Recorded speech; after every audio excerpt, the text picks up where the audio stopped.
Hey everybody, welcome back to the Tales of the Pod podcast. My name is Michaela, I'm your host. I'm your co-host Nick. What's going on, guys? So this week we are going to be discussing our favorite scary TV shows.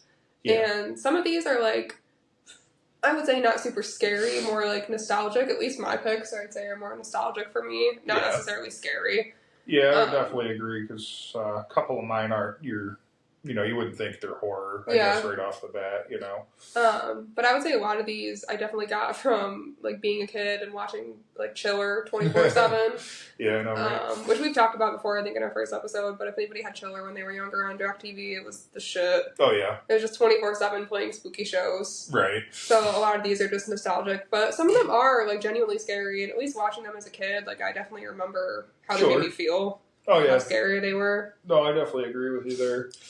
But yeah, you want to talk about your top 5? Yeah, so my number 5 I picked is 2015's Ash vs. the Evil Dead. So this was a 3-season TV show that came out on the Starz Network. Now, I personally have not watched the entire series, only because the only way I watched the show at the time, I watched it when it came out. It premiered on Halloween 2015, and at that time, we had DirecTV, and I was at my parents' house, and I don't know, DirecTV did this thing where, like, they give you, like, a month free of a network that you had to, like, pay extra for, and Starz was that network at the time.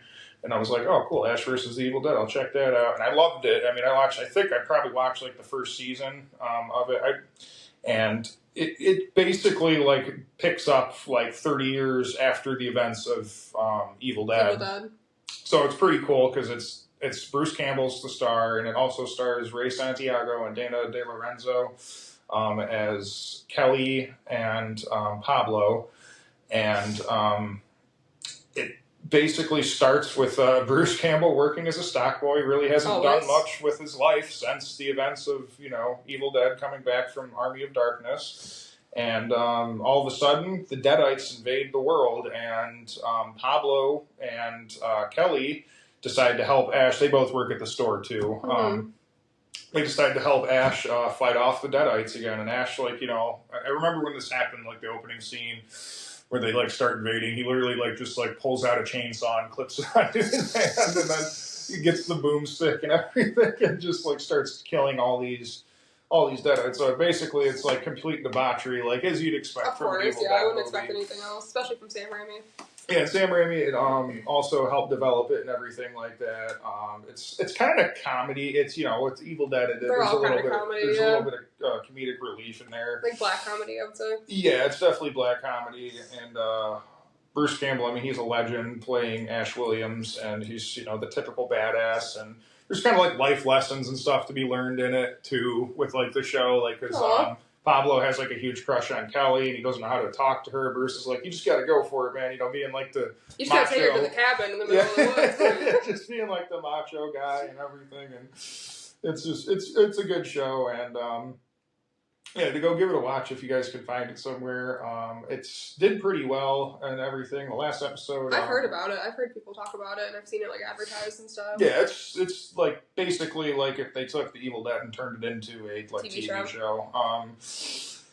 The last episode aired on in 2018, and it would be kind of cool if they did like a reboot or like a different thing with Bruce Campbell, because I think Bruce Campbell would, and I think Sam Raimi would too. And it's funny that they just like kind of held on to this movie that they made so long ago, and they just keep doing it. They don't care if people like it or they don't. Like, they don't care that the film wasn't a major success. It's a core cult classic. Yeah, they just keep doing it. They're like, no, we're gonna keep making a show out of it. We're gonna keep making Evil Dead movies. We're gonna keep like pushing this idea basically, and I love it. It's definitely iconic. And I was thinking too, he's got to be. I know Jamie Lee Curtis is like.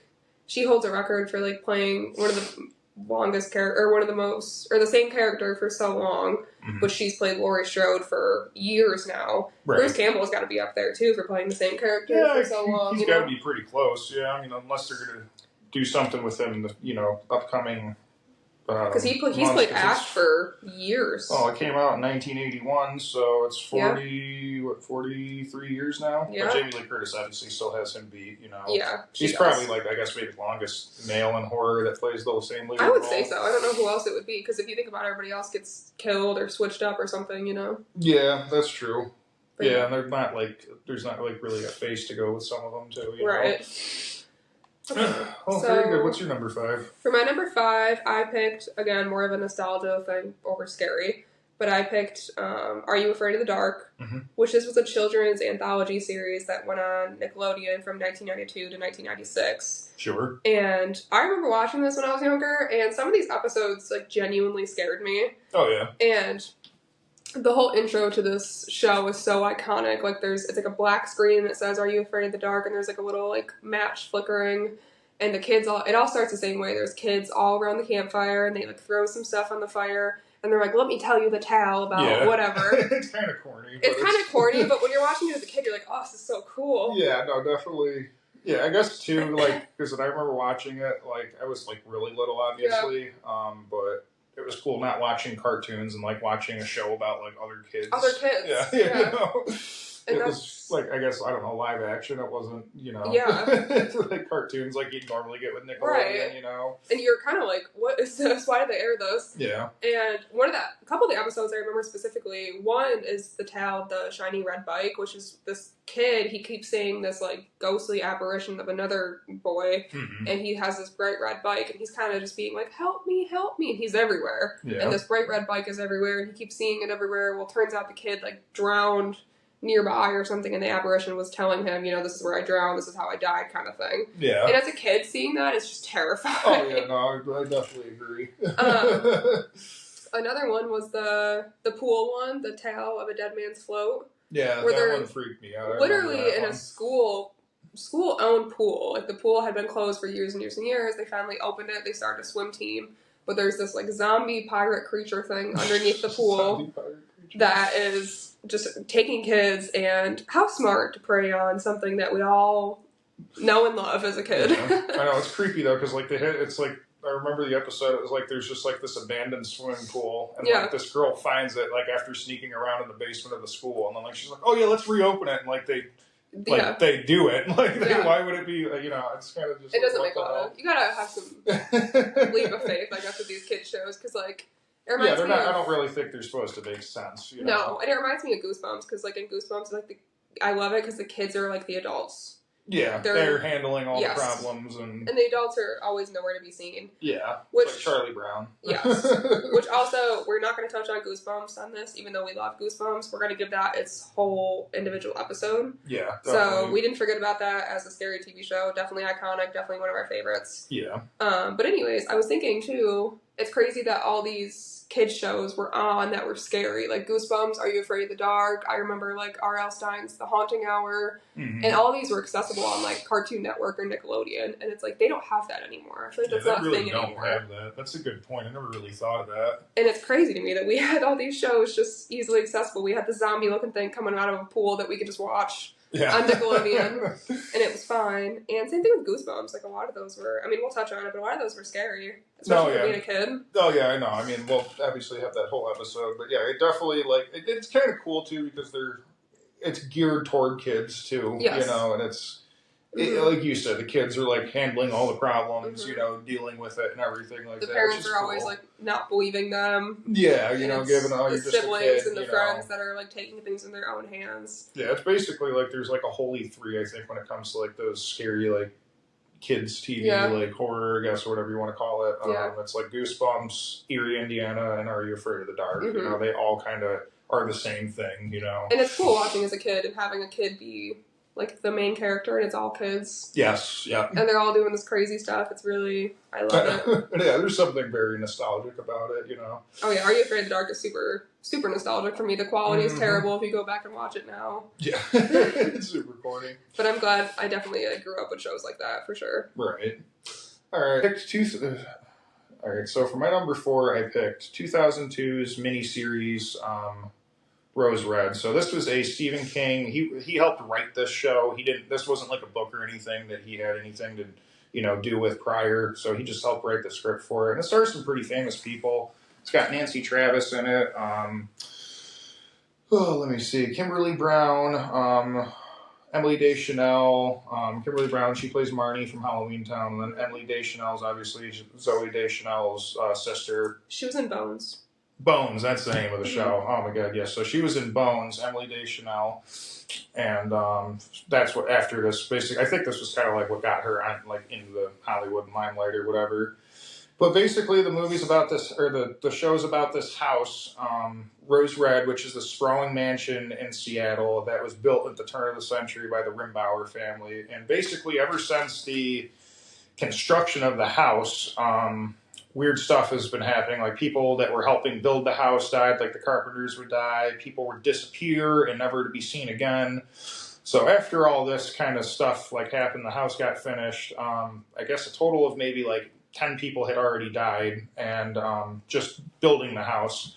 So at this time, the occult is really big in the turn of the century. So they hire a psychic. Ellen Rimbauer, the wife of the husband, hires this psychic, and she basically says you have to keep building to appease these spirits, because she right away they knew there was something wrong. So it's kind of like that whole Winchester Mystery House idea, and it kind of is like this massive, massive house that just kind of sprawls and it's random stuff. It's beautiful, beautiful house. So that's a little history on the place, but the story is about Dr. Joyce Reardon. She works at parapsychology at the university, and she wants to reawaken the ghosts in the house of Rose Red, because she believes that the house itself is like the psychic ability. The house it's not just because there's ghosts in the house, it's the house itself. There's something malevolent with the house. Kind of like the Haunting of Hill House idea and the Haunting that came out in the 60s. So they're all kind of tied in to make this mini-series. So they get these group of people, these psychics together to go into Rose Red, and stuff really kind of starts off right off the bat. It's kind of a slow burn at first, because you get a little backstory with some of the characters and everything until you actually get in the house. You're probably on the second episode, I guess. Which is very Stephen King-ish. He's very detail-oriented. Yeah, I would definitely... give his character as a background. Yeah, I definitely agree with it. And there's, I think, about 7 psychics, each with their own kind of ability. Like, one can, auto-write. Another one, can, touch something and know what it's, who's touched it and stuff like that. Which is cool that they give them all different... Yeah, it's not like they all just see dead people, you know. So there are all these different gifted, abilities. And then... Kimberly Brown, I forget her name in this, or Annie's her name in this. Annie. She's very, very powerful psychic. I mean, she's actually she's autistic in the show. They make her autistic, and she doesn't talk or verbally communicate hardly at all. Yeah. And she's got a very crazy psychic ability, very, very powerful one. And Dr. Joyce, she sees this and thinks she's the key to really waking up Rose Red. She's obsessed with her. She's kind of exploiting her. She's very much exploiting this little girl, and she wakes up Rose Red. I mean, a couple of the psychics end up dying. In weird ways, they see doppelgangers of each other and stuff like that. There's a lot of crazy stuff. It's kind of hard to really describe this. You have to watch this because it's basically one really long movie. So it's kind of hard to just describe it. To you, because it is very, very long. It's not what's the word? It's not like an anthology. Yeah, it's not a 20-minute. You see a story and you forget about it. But I think he did a good job explaining it, because it is hard, because it's the house. Sorry. Are you okay? Yeah. It's the house is kind of playing tricks on them and using different ways to play tricks on them. So it's kind of hard to explain exactly. But the house is just messing with them the whole time. Yeah, and it's the house. It's not the ghost of the house. It's the house itself. The house, it shifts and moves and stuff like that. There's this one part where they're walking upstairs and they have a trail of rope behind them so they can find their way back down, because the house will shift. And of course, they follow the rope back, and the rope's leading into just the wall, sticking out of the wall. It's how the hell does that happen? And how terrifying. And Stephen King makes a cameo, right? So Stephen King does make a cameo, like he does in most of his movies and stuff like that, or anything that he is involved with. He'll make a cameo in it. I think that's so funny. Yeah, he's delivering pizza, and he says, "Hey, I heard there's ghosts here," and then he makes a good cameo in it. It's cheesy, but it's cool. No, it's not really that cheesy though. No, it's the cameo. The cameo. Yeah, it's it's a Stephen. No, I think Rose Red is good.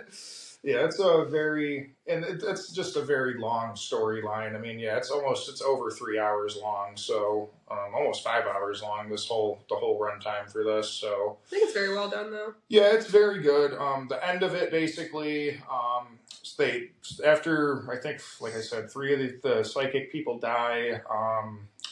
I think only four more of them they actually get out of the house, and then Annie, who's got the crazy psychic ability, she actually can make it rain. Just basically make it rain boulders. So that's crazy. She basically crushes the entire mansion of Rose Red with these falling boulders, and you see that in the beginning of in the first episode of this. She does that to the neighbor's house after her dog bit her. Yeah, I forgot about that. Yeah. So again, this is something you're just going to have to go and watch. That really deserves its own episode. But I figured since we're doing TV things, I'm trying to just make it as quick as possible without rambling too much. So that's my number 4 for now. Okay, so for my number 4, I picked Tales from the Dark Side, which the show ran from 1983 to 1988.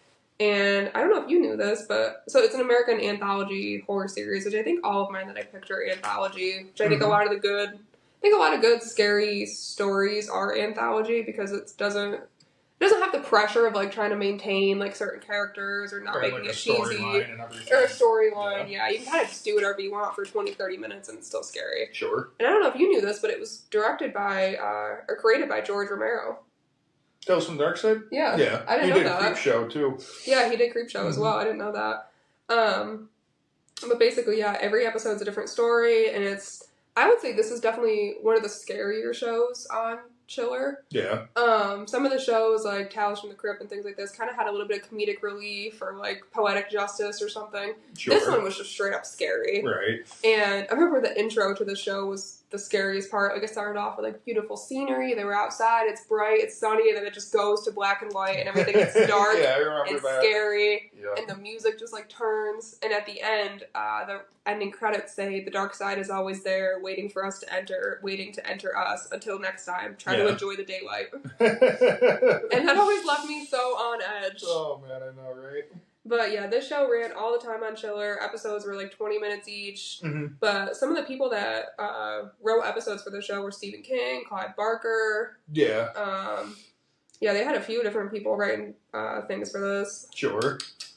But yeah, kind of like Twilight Zone, Tales from the Crypt, whatever. They're all anthology, different spooky stories. But like I said, these ones are a little bit more darker than any other show I've seen. Sure. I would say. Hence the name. Yeah, I haven't seen that in so long. I can't even remember any of the episodes, honestly. I can't remember any like specific episodes because it's hard to find, and I haven't seen it since I was younger. But I just remember how scary it was. And there was a movie too. There was a Tales from the Dark Side movie. Yeah, I remember the movie because it was like the little boy like is in a cage, right? Yes. Yeah, and like the lady's gonna cook him, and then she's like, "Well, I got to read you these tales." Yeah. Yes. But it was dark. Yeah. For me, watching that at the age I was dark. Yeah, I definitely can see why. Like, because it did remind. Well, I guess really the Tales from the Dark Side movie reminded me a lot of Creepshow, but yes, I could see why George Romero would be part of that because it definitely does give me like Creepshow vibes, just like with the different wildness of it, you know. Yeah, wild tales for sure. But yeah, definitely scarier than most shows I've seen. I think it still holds up too. If you watch them today, I think it still holds up. I believe it. You know, we should probably try to find that and watch a few because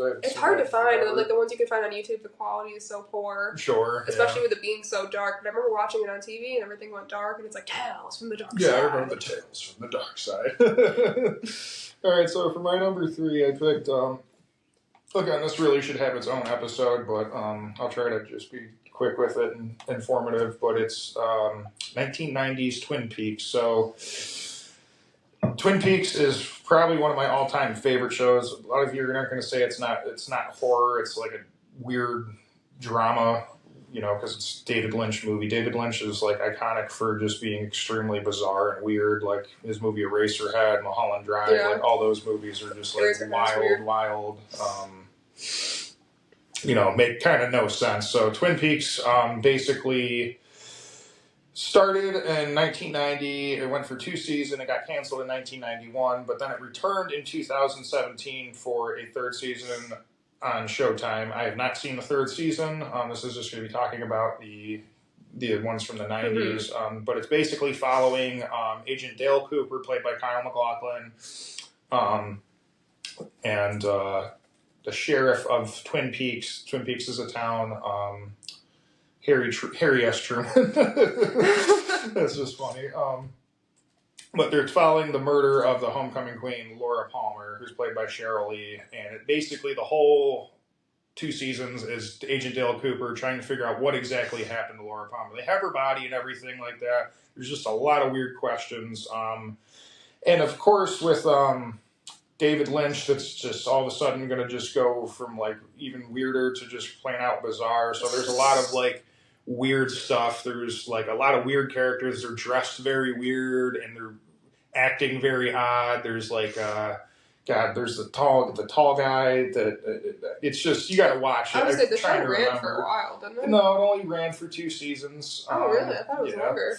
It's just really hard to describe because a lot of it kind of doesn't make sense at times. You'll just be watching it and then all of a sudden it's like there's a white horse in this lady's bedroom for no reason and it's like a vision she's having, you know. But it has nothing really to do with the story, you know. Yeah. It's just like this random thing, and it's just really. It's a good show. You got to go and watch it. I can't really even begin to describe it. It's a mystery. You're trying to figure out what happened to Laura Palmer. You end up finding out that her father had something to do with it. Later on, they made a movie in 1992 kind of giving the backstory of how Laura actually was murdered. Because you don't really find out how she was in the show. You kind of just know that something, you know, she was murdered, basically. Her father had something to do with it, and you'll find that out in the movie. So you should really just watch Twin Peaks and then go ahead and watch Twin Peaks, the movie Firewalk with Me that came out in 1992. Oh, we watched that, didn't we? Yeah. Again, it's super weird. You kind of want to watch this all like in one sitting. Yeah. It's very, you got to do it that way because if you don't, it's going to be very hard to follow. So yeah, that is your number 3? Yeah, my number 3.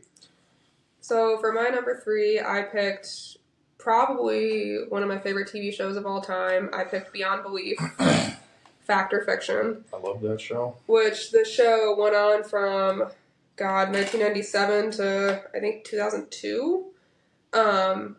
It was narrated and hosted by our king, Jonathan Frakes, which he did an amazing job. I love him in this. Jonathan Frakes. But basically, it's all, if anybody hasn't heard of it, it's all about supernatural, ghosts, psychic phenomena, coincidences, destiny, or like unusual occurrences. Right. And he tells usually 5 stories, and some of them are true, and some of them are made up by the writers. And the fun of the show is you have to guess, you know, which one's true, which one's false. Yes. So hence, you know, fact or fiction.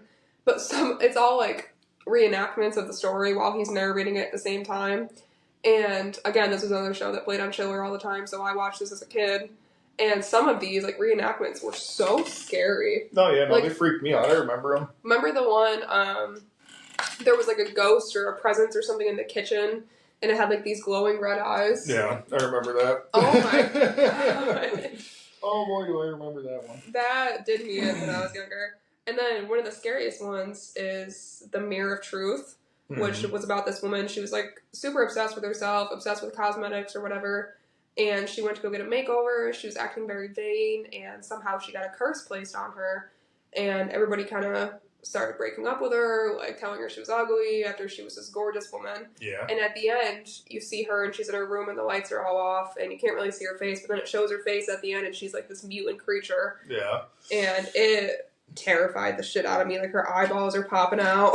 Yeah, I know exactly what you mean. And that was probably the scariest episode for me. And it was meant to be, I think, more of like a fun show, but it was definitely spooky. Yeah, I think it was like viewer interactive, you know, because you probably watch it with like your family or a group of friends, and you're like, okay, which ones do you think, you know? Yeah, and at the end they would tell you which ones are, you know. And they would say like, oh, this story came out of like Salem, or this came out of New York, or this came out of wherever. Yeah, if it was a true thing, like it would be like based on a true event that happened somewhere in 1960 in like New Mexico or something, you know. Yes.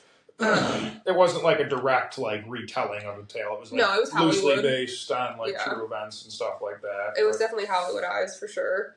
But yeah, it was funny. I used to watch this with my brother, and he never got scared during the reenactments. He got scared at the end when they would tell if it's true or false. Well, that's when it was scary, because some of them were like, no way that's going to be true. And they're like, yeah, it actually was true. Like, I remember this one, it was like this kid, like, thought there was a monster in his closet, and his older brother was like teasing him about it, and then like, in his closet, he never came back out. He was like started screaming, banging on the door, and they opened the door, and the brother was gone. And that ended up being true, and I'm like, that freaking terrified me. I was like, no, or the one, that like, can't be real. With the haunted chair, like everybody that sat in that chair died. Yep. And it was like this old, like medieval shaped chair, and it looked like a coffin. It was a coffin chair. And everybody that sat in it died like a day after, and everybody was getting cocky and sitting in it. Yes. Rich people bought it, and they all died after. Yeah, they're like trying to prove it wasn't cursed. And Zach Bagans probably has it now. Right. In his haunted museum.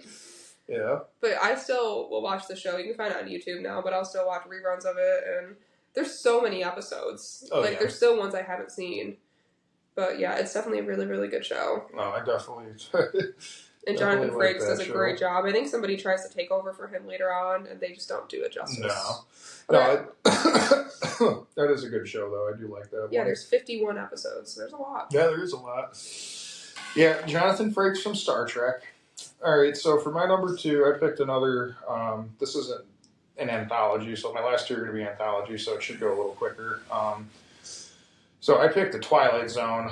Again, this could get its whole episode, but I'm just going to briefly touch on the episodes that I like the most from the Twilight Zone. I actually got some tattoos of the Twilight Zone, too, because it's one of my favorite TV shows. I was going to say, I think that's your favorite, isn't it? No, my favorite, you know what my favorite is. Oh, yeah, you're right.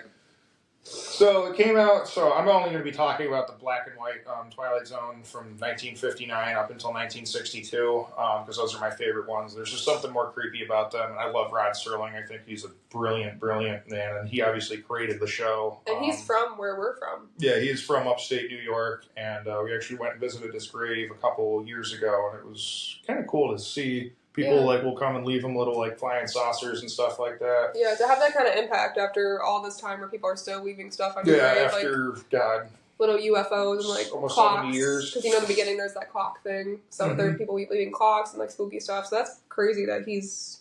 I mean, good for him. I'm sure he's. Yeah. No, I mean he's dead now, but. No, I'm saying he's resting peacefully with all of that.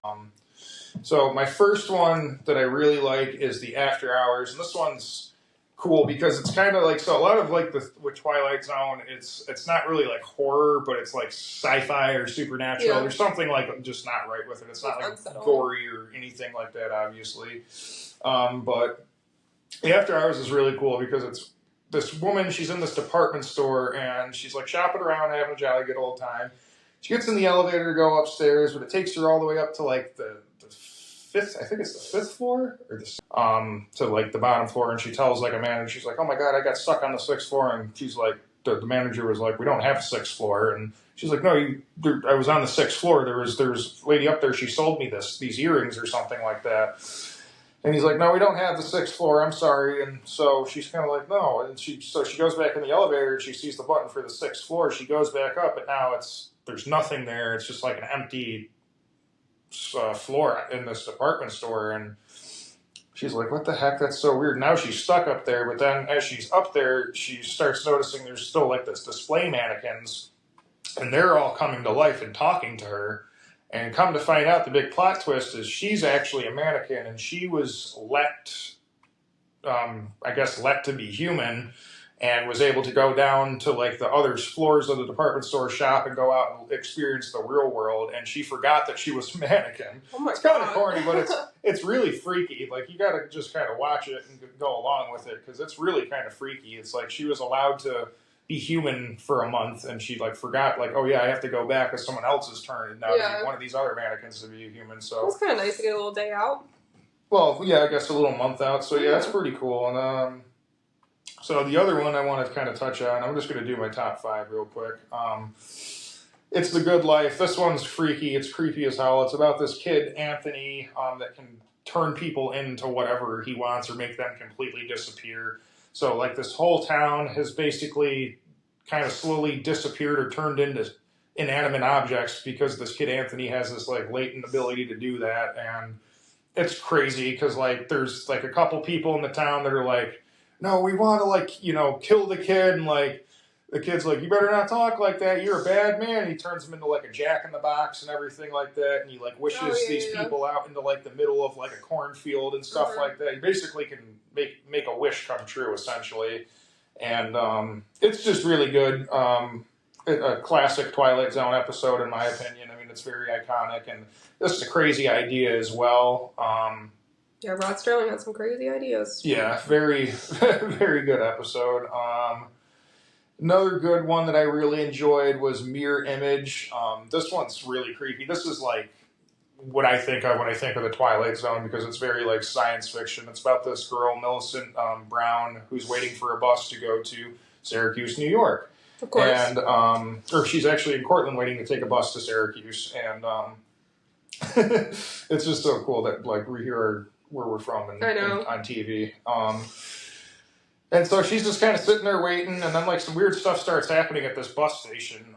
Like people keep seeing double of her, and then she ends up seeing herself. There's like a doppelganger, and basically like there's like the little scientific like point, I guess, like made in the show too, because at the time like this is big with like physics and stuff like that, and like different dimensions, like string theory was getting really popular at this time.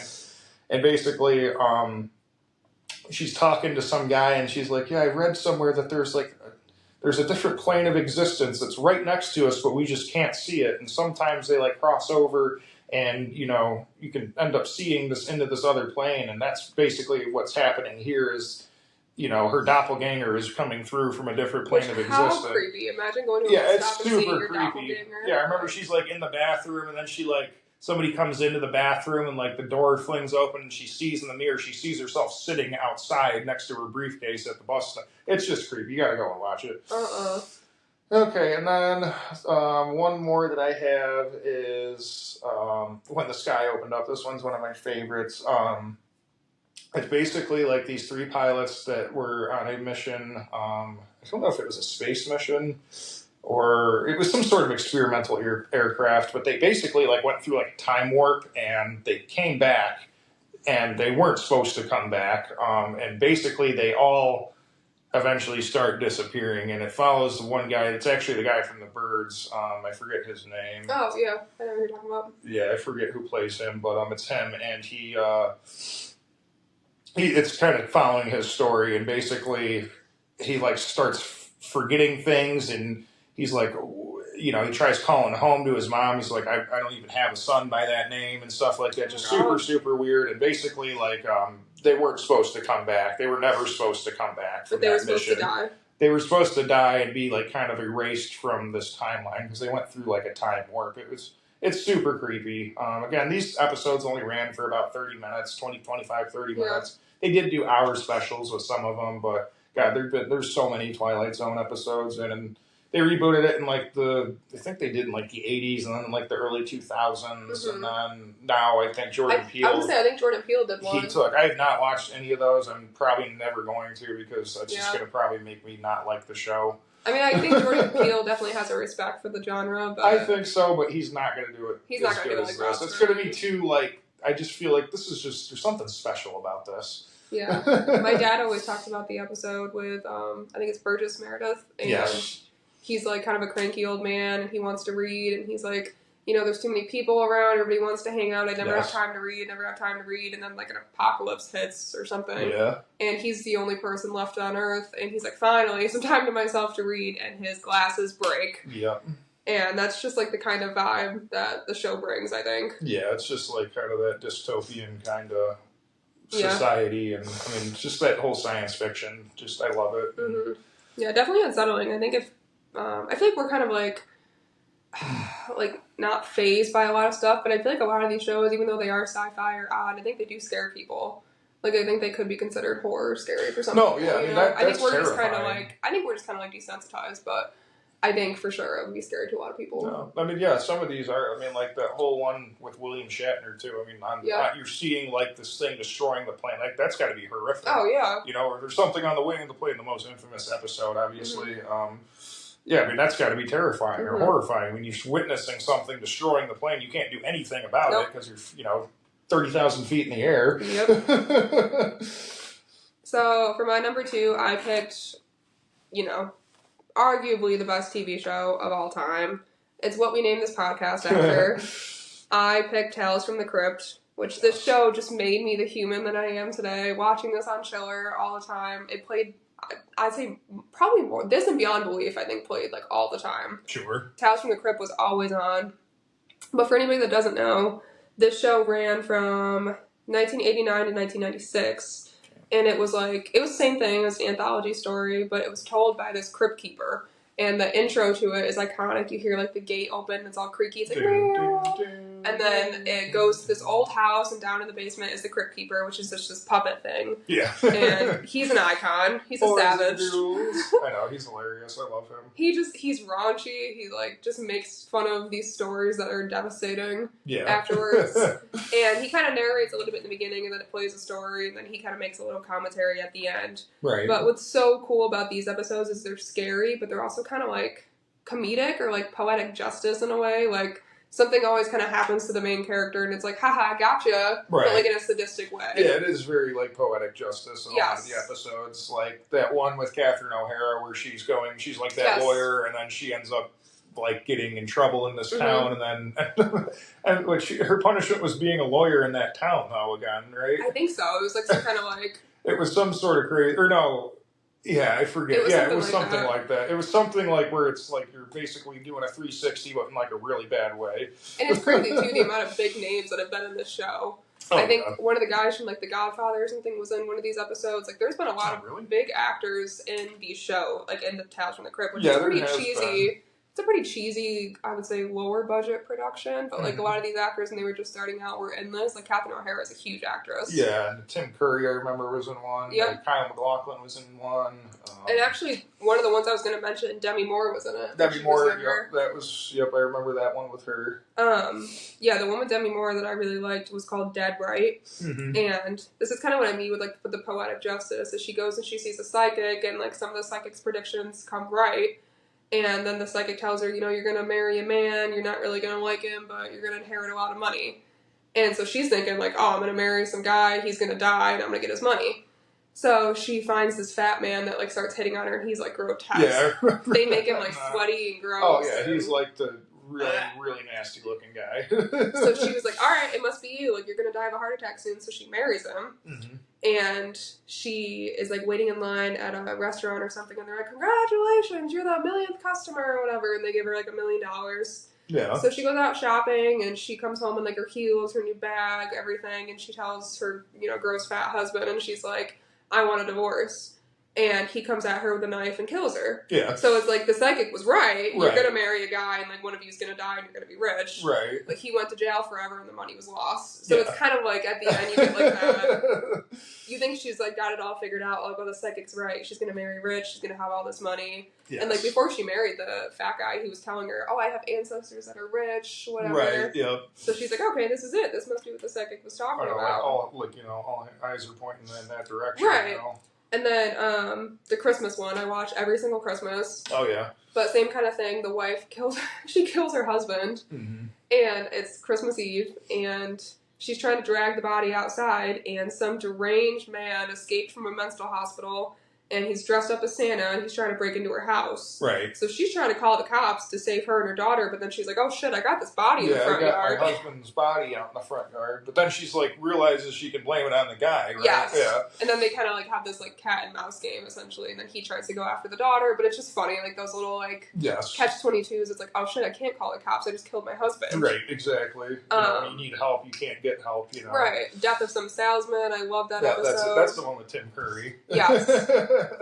Tim Curry's dressed up as a woman, and the salesman goes out to this house in the middle of nowhere, and they basically kind of kill and collect salesmen. Yeah. Like, door-to-door salesmen. It's like killing door-to-door salesmen. And Tim Curry is a nasty-looking woman in this. Like, they make him grotesque. And that was one of the ones that definitely scared me when I was younger. Yeah, I love Tales from the Crypt. I love Tales. The whole vibe of it, I will still watch the show, but I just like the little bit of like comedic relief it brings. And then like, somebody could die in the most brutal way in the episode, and then it flips to the Crypt Keeper, and he's like, ah! Yeah, he's like, well, that would turn heads. He'd like start like this corny I know, joke. somebody would be decapitated, and he's like, well, that'll turn heads. Yeah.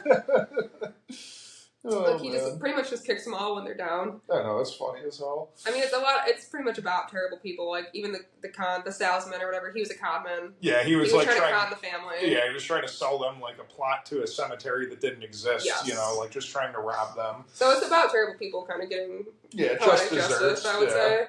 I know, that's kind of, because like that, I remember the movie from the 70s under the same name, Tales from the Crypt. That's where that Santa episode came from. Mm-hmm. It was the same kind of thing. Like, the people did something bad, and this is what happened, and then like they ended up in hell, and that's like what they were in was in hell. Yeah, I remember that. They were all stuck there together. Or purgatory, whatever you want to call it. Yeah, all reflecting on what they did in life. All right, so for my number one, the greatest show ever made in the history of TV, the XFiles. So this isn't going to be about the whole like conspiracy government cover-up thing that the XFiles talks about. This is going to be like they have this thing like Monster of the Week thing, and that's going to be these 5 episodes that I'm going to talk about. But the X-Files ran from 1993 to 2002. It was created by Chris Carter and what's his name? Vince Gillian? Gillian, yeah. Because he did some Breaking Bad episodes. Breaking Bad, yep. And, well, he wrote Breaking Bad, didn't he? He might have. I thought he was the guy that wrote Breaking Bad. But Chris Carter, genius. It stars David Duchovny and Gillian Anderson, who play Mulder and Scully. It ran for, up until 2002. They had 2 movies come out. 1998, the X-Files movie. And then in 2008, they had X-Files I Want to Believe. And then they had a reboot, and I believe it was 2015. It came back for a reboot. I can't remember exactly when. Oh, no, I'm sorry, 2016 to 2018 it ran. And that kind of was just trying to a way to, like, just kind of end it. But it still left you on a cliffhanger, but I'm hoping I hope they redo it, because that really made me mad at the end of that. I've seen every single episode of this show, by the way, and there's over, I think, 300 episodes. I've seen every single. Most people, when they graduate high school, they go to, like, Europe or they go to college. I went unemployed for, like, 6 months and watched the entire X-Files series. That's something to be proud of in my book. But these episodes that I want to talk about, the first one is Irresistible, and this one's definitely like pure horror. So I'm just going to really quickly talk about this one. It is from season 2, episode 13. Came out in 1995, and this one's about a necrophilia. So right there, that's pretty horrific. Yeah. And for those of you who don't know, necrophilia is having sex with a dead body. Which that airing on TV is fondling a dead body in a way. Yeah. Doesn't necessarily have to be sex, but in this episode, it was really kind of creepy because of how much it weighed on Scully, because she was super this is I don't want to do this, and she's a medical examiner in the show, she's a doctor, and so she's no, I don't feel she doesn't really voice it, but you can tell it's weighing on her, and they end up catching the guy that's doing all these crimes and everything like that with these bodies, and when she's sees him, his face turns into this demonic face, and it's super, super creepy. This is what she sees him as and stuff, and it's just weird. And she even's freaked out. She gets scared and everything, and they end up catching the guy. Obviously, case closed, but really good episode. Super creepy, super weird topic. Obviously, I mean that's a very bizarre thing. Oh yeah. But definitely a very horrific thing too. So the second one I want to talk about is Die Hände Futzlet. I don't know if I'm saying that. It is. It means the hand that wounds in German, but I don't know if I'm saying Futzlet right. Futzlet. Berlitz. It's I think it's pronounced Futzlet. Okay, that sounds German enough. And basically, this one follows this investigation that they're doing at this school. Some kids have gotten murdered. This is season 2, episode 14. Some kids have gotten murdered at the school, and they think they're going around asking classmates, teachers, do you know them and everything like that. Flash forward, I guess they're the teachers in this cult, and there's some weird supernatural stuff going on around the school. They think there might be one of the students doing it. It ends up they find out it's one of the teachers. They end up fleeing before they can actually catch them, and then they come to find out the teacher wasn't even really there. It was an apparition. It was a demon basically doing all this stuff. So that's a really good one. You got to definitely watch that one. That's definitely a one to check out. The other one that I want to talk about is Ghost in the Machine. This one was season 1, episode 7. This is kind of very reminiscent of the anime Ghost in the Machine. It's about this, like, it's this, I think it's a security software system or a master computer system. I think I've seen that one. And it's the computer's like possessed and it's like Yeah. killing people. It's kind of like corny idea, but it's really not like what you'd think if you were to like watch it. It's not like, you know, like Chopping Mall, like a robot going around killing people. It's actually like artificial intelligence. Yeah, it's like AI, and it's like it's very, very cool. Yeah, it's like AI basically. Yeah. So that's a really great one to go and watch. So the next one, this one's really not horror. Come on, go back. This one's really not horror, but this one's just because like they'd also do with the XFiles. They would also do like these episodes that were kind of like comedic relief too. Yeah. Like I remember the show was so heavy. I feel. Yeah, there was just and they would just like try to break it up. Like there was this one I remember with like it had Alex Trebek from Jeopardy and Jesse Ventura, who was the wrestler and the governor of Oklahoma, and it was just like it's super corny. And then there was one with like Ed Asner was in it and stuff like that. And this one's really funny too because Dreamland's about Area 51 for you conspiracy people out there. That's what they call Area 51 is Dreamland. Mulder ends up switching bodies with this guy that's like a high up in Area 51. I don't know remember how exactly it happens, but they switch bodies. And so now like Mulder's in this guy's body and this guy's in Mulder's body. And he's like hitting on Scully like wicked hard and like flirting with all these girls around the office and just being like totally not Mulder. And Scully's like, Mulder, what has got into you? And he's like, why don't you come back to my place? He's just like totally not being Mulder. It's super, super funny. If Mulder asked me that, I'd be like, okay. Absolutely. It was just super funny. And they end up switching back out. But it had something to do with like an alien spaceship they were test flighting. It like somehow the gravitational force like made them switch bodies. Something really creepy. And then the last one I want to talk about, this one's cool. This one is Darkness Falls. This is season 1, episode 20. It follows Mulder and Scully. They go to the Pacific Northwest because there's been these loggers disappearing and like accidents happening to like the equipment and stuff like that. And they think it's like, you know, protesters or something like that initially. And then they come to find out they cut down this like ancient tree that was there and this mite that had been like basically lying dormant in this tree, this wood mite, just eats these people, and they're like little like fluorescent colored bugs, and they just completely like eat everything. Like there's no trace of you left. Like it reminds me of the bay, like those little like what are they called? What? Oh, encephalopods. Yeah, encephalopods. Yeah, no, that's that's basically the gist of that episode. So that is my number 1 right there. I think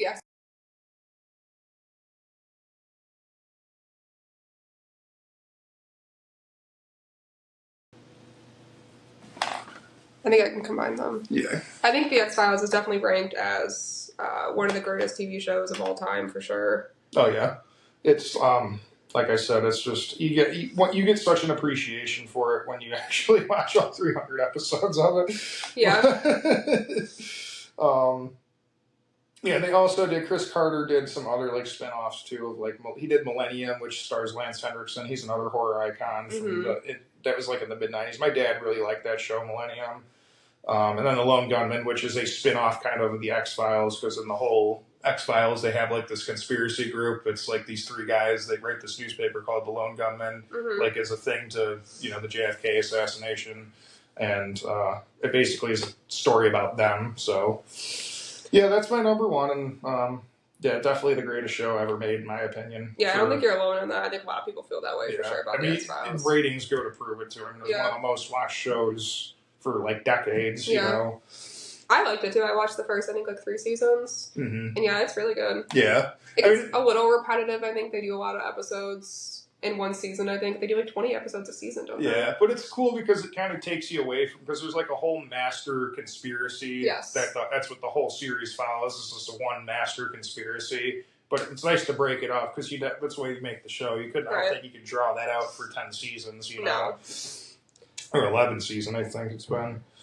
Okay, so for my number 1, I would say it's my personal, probably favorite TV show of all time, and it has been for maybe like 10 years now.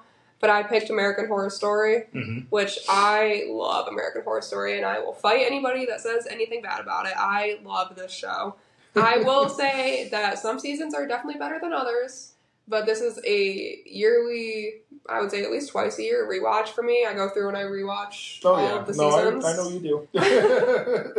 But if anybody doesn't know, American Horror Story it's an anthology series, but the whole season 1 is one story, and then season 2 is a whole different story. Rather than every episode being something different, every season is something different. Yeah. Yeah, it's kind of cool. I like how they do that. Yeah. So you can get like a whole kind of story made up out of one thing.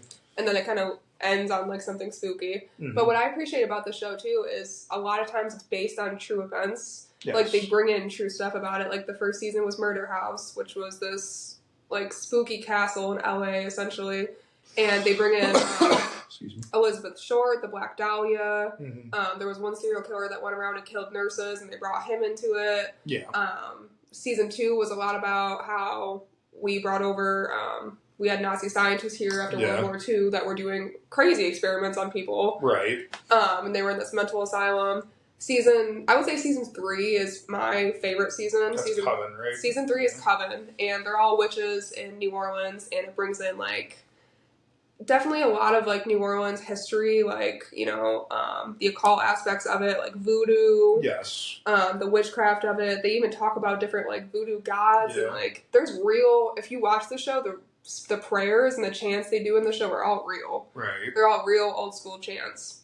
Yeah, and they give history to like Madame LaLaurie was there and. Yep. Yeah. Same thing with Freak Show. Like that stuff 100% happened with circuses back in the day. Oh, God, yeah. All of that stuff. Oh, that movie Freaks, I mean, that just, like, right there, you know, that shows what it was like. Yeah, definitely very close to the movie Freaks. After I saw the movie Freaks, I was like, oh, that's American Horror Story. Yeah, it literally is, like, everybody looks the same on that, you know? And it has our queen and savior, Jessica Lange. Yeah. Love her. She's a complete badass in this. And I think it really... Of anything she's done, I think the show has shown her acting abilities the most. Yeah. To play so many different characters in one whole TV series. Oh, and Kathy Bates, too. Kathy Bates, too. Yeah, there's a lot of big names in this, actually. Yeah. Kathy Bates did it, which I was surprised about, because those two are huge actresses. Right. Sarah Paulson's in it. She's great. Evan Peters, who I personally love. Yeah. Oh, yeah. But yeah, I love the third season. I love Jessica Lange in that. She's great. Oh, Emma Roberts is in it too. I forgot about that. Yeah, she's in it. Yeah. Angela Bassett, she's a big actress. Billy Lord. Yep. I mean, there's a lot of people in this for sure. Oh, I said, I think some seasons are better than others. I haven't watched the new one. I think I stopped watching it 1984. Sure. Which was good, because even like 1984, they bring in Richard Ramirez, and they bring that into it. So it's like they bring in real life things, and they pay like homage to that, but they still make it scary. Right. I don't think the show's necessarily like scary. I think it's kind of just more unsettling, I would say. Yeah, like that's how stuff that happens. Right. That's how like Twin Peaks. This kind of reminds me of Twin Peaks. I mean, there's a lot. I think this has got more horrific stuff that happens, but it's more kind of like a drama, trying to like follow like a story around. You know, there's like some. I would say the scariest season or the most appalling season would be the second one. I think yes, that was my favorite one. I don't rewatch that one as much because honestly, there was a lot of like demented shit in it. Like I remember the one Nazi scientist. What he did to that one girl, he like poured acid on her and she's all like disfigured like this. Remember her crawling out of the closet? Oh my god, yeah. Oh! Absolutely not. He had all the lampshades made out of skin. That was like a little Yes, you're right. I forgot about that. Yeah, because he was obsessed with his mom. He wanted his mom back. Yeah, there was... Yeah, I forgot about that. Yeah, there was aliens involved in that too, right? Yeah, because that's the real life case of... Betty and Barney Hill, right? Yep, there was an interracial couple and they got abducted and I don't think anybody paid attention because back then being an interracial couple was definitely frowned upon. Oh, for sure. Yeah. But it's created by Brian Murphy and he's... I mean, there are some weird parts to the show, but I think for the most part, he's a genius. Yeah, he did a great job with this. And I think this is probably the biggest horror TV show of today, of all time. I just love it. I think it's so good. I mean, hence the name. Yeah. And I honestly, now that I'm talking about it, I want to watch it now. Oh, boy. Even Lady Gaga was in Hotel, and she did a great job with that, I think. Yeah. She was the Countess in Hotel. I know, I actually thought she did very well. She did a really, really good job. And it's... Yeah, it was really good. Yeah. I think. Yeah. And yeah, it's just even the first season I would say is the most nostalgic, and I think most people like the first season better than the rest of them. Sure. They would argue that that's the best. Right. And I would say that's my second favorite. I just love the vibe of Coven. Just love they're all badass witches hanging out in New Orleans. Yeah, no, that is a good one too. I did like Coven. I think the second and the third were my only. I think that's really the only time I really watched it was like season 1 through 3, and then bits and pieces of the rest of them. Well, Freak Show was cool too because they had actual. I don't want to say freaks because I feel like that's not culturally sensitive, yeah, like circus folk. But they had actual circus people, and one of them even passed away, I think, because they don't live that long when they're... Yeah, and they had, those deformities and stuff. Yeah, she was just a torso, and she would crawl around in her torso, and I'm pretty sure she died. Yeah. I think her name was Penny in the show, was, the little, 1 foot tall little girl like this, but she was a full-grown adult. Right. I think she died as well. But they use actual people, which is great, because you're giving roles to people that... Yeah, exactly. Normally probably wouldn't get them. Right, I know. I think that was kind of, maybe a plus for that, with that whole... That whole part of the season. Yeah. No, I definitely love American Horror Story and all those shows. So I would go check them out if I were you. Yeah. And we'll be back next week. But until then... Stay spooky, guys. Stay spooky.